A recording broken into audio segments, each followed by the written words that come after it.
Hey guys, so welcome to my channel. In this video, I'm going to tell you about some of the combinations that will help you to know, will your spouse be wealthy, will your spouse be rich, will your spouse have money, okay?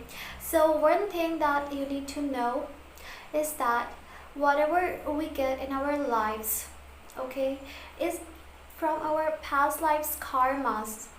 Whatever we have accumulated and whatever we had done in the past lives, we get in this life.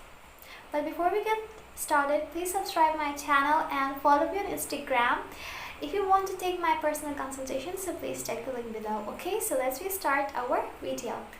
A soul has to go through so many lifetimes as a plant, as animals, to get this human body, okay?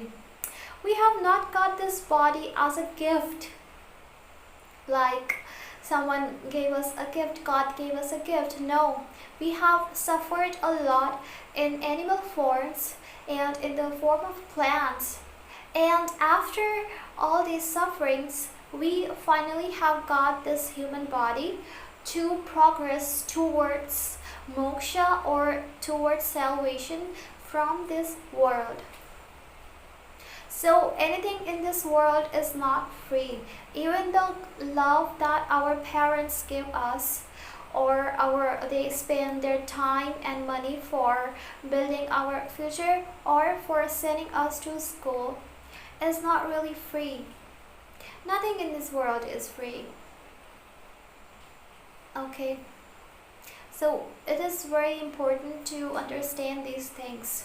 Same way, your spouse would come in your life as someone who will be very important for you. You won't be able to think about your life without your spouse. So whatever your spouse would bring in your life will really change your life and transform your lives. And that is not something you have decided. It is according to your past lives karmas.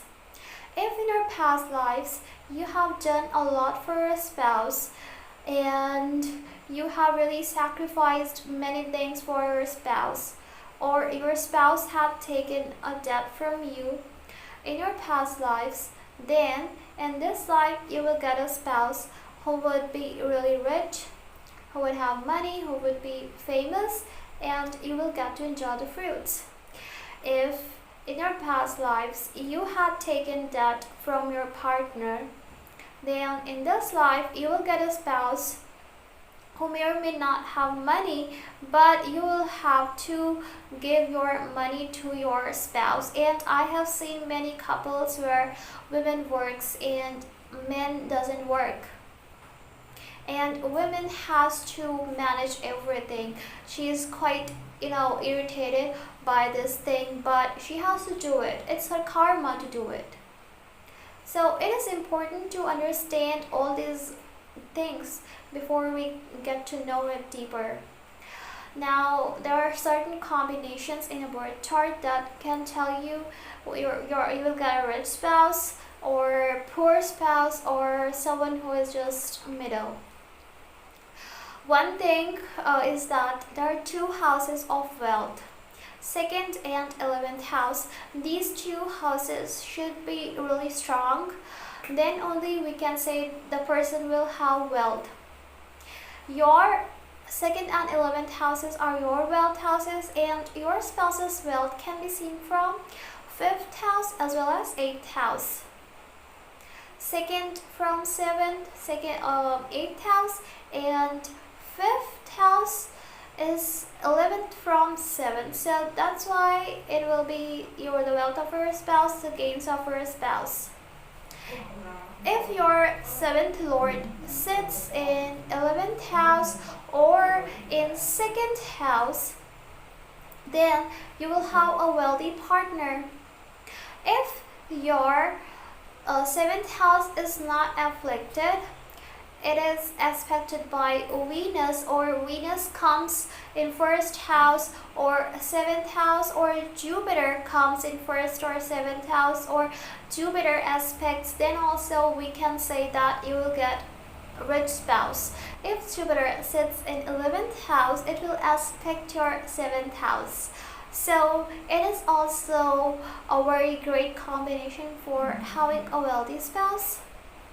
If your 7th Lord sits in the sign of Aquarius in the nakshatra of Dhanishta, especially Jupiter or Venus or Moon or Mercury, then we can say you will get a rich spouse.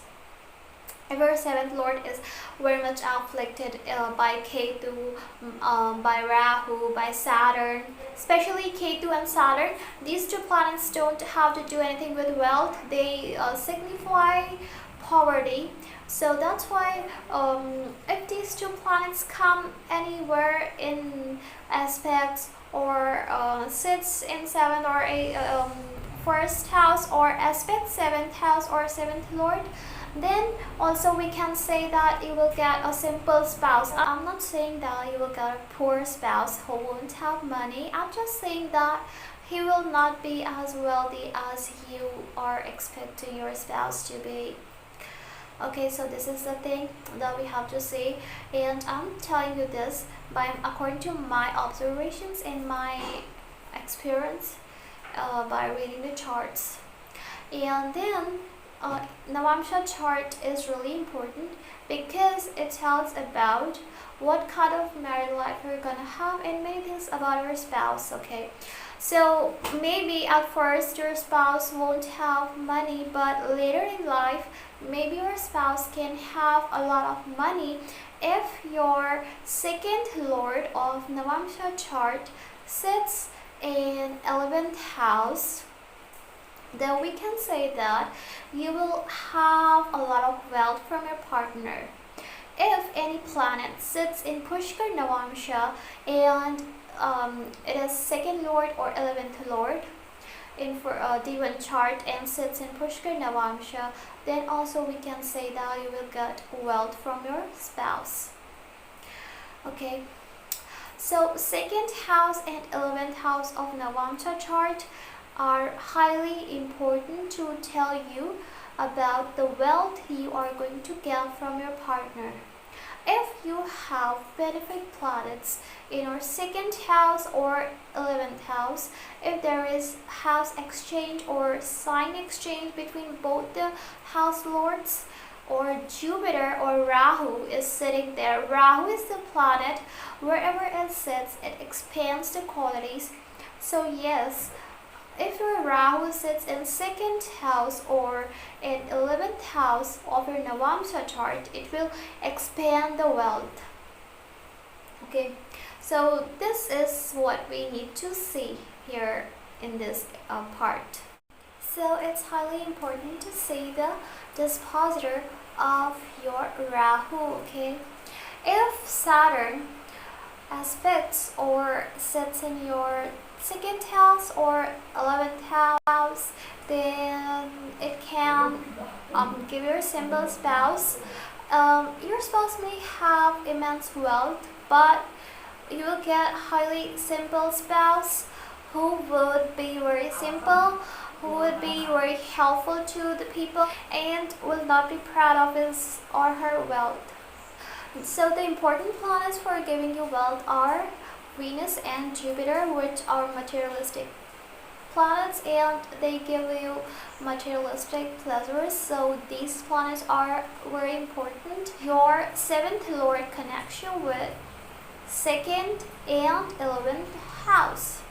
If there is house exchange between your 5th Lord and 8th Lord, that can also give you a wealthy spouse. If your 7th Lord sits in 8th house, it's also very amazing combination for getting a wealthy spouse, especially if it is Venus or Jupiter. Then we can say that yes, you will get a wealthy spouse. Okay, the more afflicted your 7th house or Lord would be, the more it will affect the status of your spouse, the looks of your spouse, and many things. And also, if your seventh lord goes in the nakshatra of Venus or Jupiter, then also you may get a wealthy spouse. Okay, so these are some combinations, and now see the chart in the screen.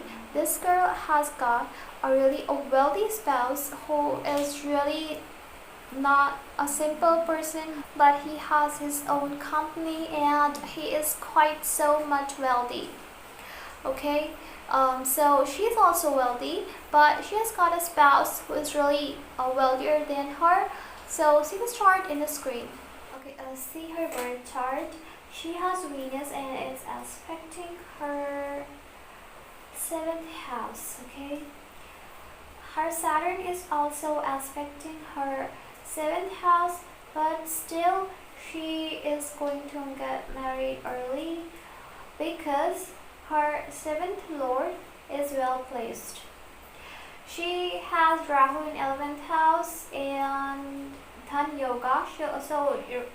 Yes, from her parents as well, she is really wealthy. And her seventh lord is not afflicted. When Venus is alone, it really feels more comfortable to give the results. Okay, but let's see it deeply from the Navamsha chart.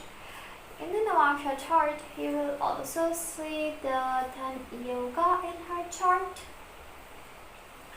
Okay, Rahu is sitting in second house. I told you to see the dispositor of Rahu.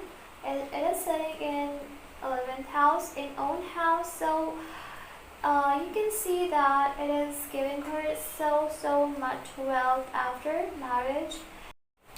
So I hope you really got to know about what kind of spouse you may get. You can see this in your chart, and after seeing in your chart, please comment below if you see these kinds of combinations. So these are some basic combinations to know your wealth, and it really works. I hope you enjoyed the video, guys. Don't forget to subscribe. Bye bye.